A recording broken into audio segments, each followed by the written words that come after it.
Scheduled to bring even more hand-to-hand combat, the Shang-Chi sequel will surely be filled with a lot of mythical and magic things in the future, which could be the things the MCU needs for the upcoming threat that includes the most famous time traveler of them all, Kang the Conqueror.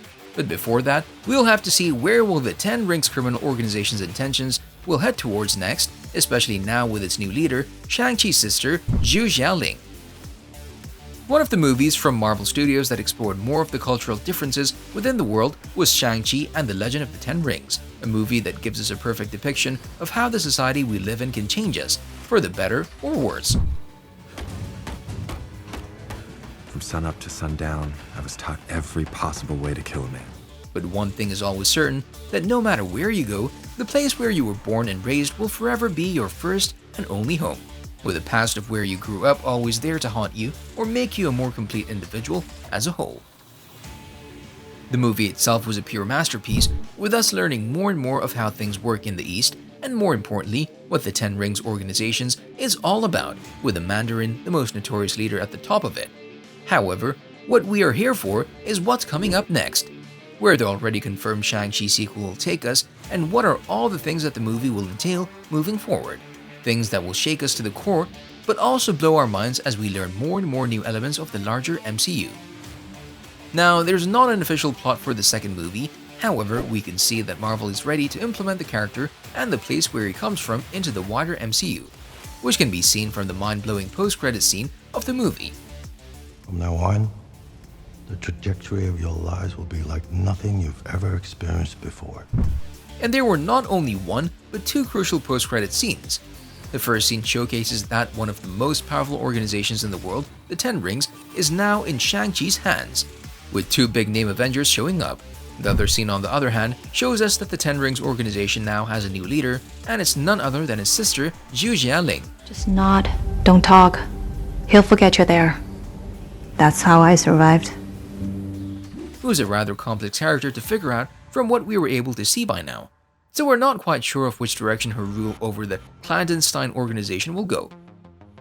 One of the most interesting things that we'll probably learn about is the legendary Ten Rings, an artifact that surprised both Bruce Banner and Carol Danvers, with their origin being the most mysterious thing to all of the characters in the examination process of the artifact at Wong's study.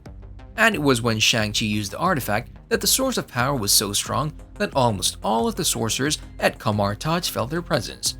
This also brings the question of just who else might have sensed this immense kind of power that can be grabbed to do evil things. Perhaps the sequel will showcase one of these said individuals as the next main villain of the franchise. Who knows? We'll have to wait and see. As for the Ten Rings organization, the post-credit scene, according to screenwriter Dave Callaham, is a rather simple one, as it leaves the door open on how Xialing might lead the organization in the future. We met Shang-Chi's sister as the boss of an underground tournament, an illegal fight club of sorts located in Macau. Dragged into the bigger story by her older brother, after the fall of their father as the leader of the organization, she's the next one in line to take over, one thing that she's been destined to do, but was denied for the most of her life.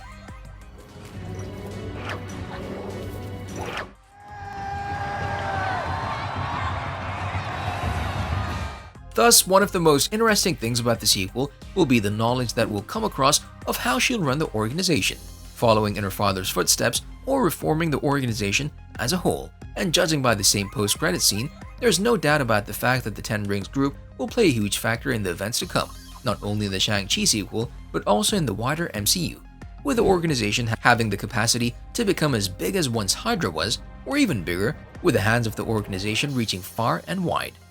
The Shang-Chi and the Legend of the Ten Rings movie proved itself to be one of the best origin stories to date, which set up Simu Liu for success in his MCU future. And we're saying this because not only did he meet certain already established MCU members in the likes of Captain Marvel, Bruce Banner, and Wong, but also because some of the other big names like Captain America, Iron Man, and Black Widow are no more. So if there's some kind of an initiative against the greater threat, we'd not be surprised to see Shang-Chi becoming a member of a team. It doesn't necessarily have to be called Avengers, but a team that will stand its ground against the evil that is yet to come.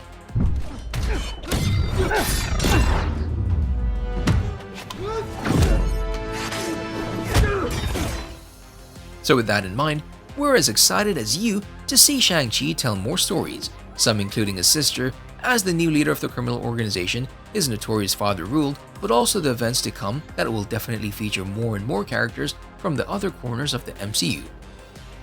So as we look at it now, it's easy to picture Simu Liu taking the Shang-Chi character more than the comic counterpart ever did, especially if he joins the larger MCU as soon as his upcoming sequel, with it exploring more and more about his connections to the other characters of the now very large MCU. Shang-Chi's story itself positions the character as one of the next big names of the MCU, with him probably being one of the next generations of Avengers that will build his legacy and create a new stable for the upcoming mightiest heroes of Earth. Despite the character being one of the lesser-known characters of the Marvel Universe in the comics, Shang-Chi could have a better fitting in the live-action MCU's Phase 4.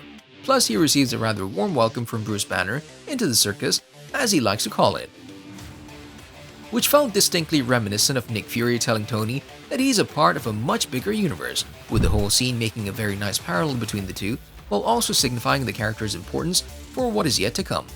The more likely thing we're gonna see in the sequel is that the movie will probably borrow an adversary or two, with Wong's inclusion in the post-credit scene suggesting that we might get Doctor Strange in the mix, which would not be a bad idea considering how much of Strange's practice of magic and the culture of Kamartaj stems from Asia.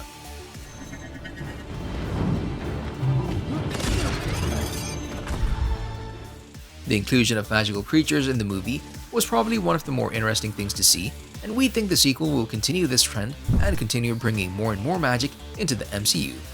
Shang-Chi's aunt Ying Nan also mentions that there are other hidden cities in pocket dimensions, which suggests that the sequel might also showcase Kunlun, one of the 7 capital cities of heaven and home of the Iron Fist, with the whole thing being the perfect way of introducing the Iron Fist character now that the rights for the character have been brought back to Walt Disney from Netflix. The whole idea of an introduction to more extra-dimensional mythical cities to explore sounds like a fascinating way for the fans to enjoy the upcoming sequel and broaden Shang-Chi's world as a whole. After all, Shang-Chi and the 7 Cities of Heaven does have a pretty good ring to it, don't you think? On a related note, tell us down in the comments below, what are your thoughts on the sequel? Do you think that it can surpass its predecessor? What are you most excited to see in the future of Shang-Chi and the mystical artifact he now wields in the future as a whole, as well as the direction in which his sister could take the criminal organization next? But also don't forget to like, subscribe, and hit the bell icon if you'd like to see more videos like this in the future. Thank you for watching, and we'll see you next time.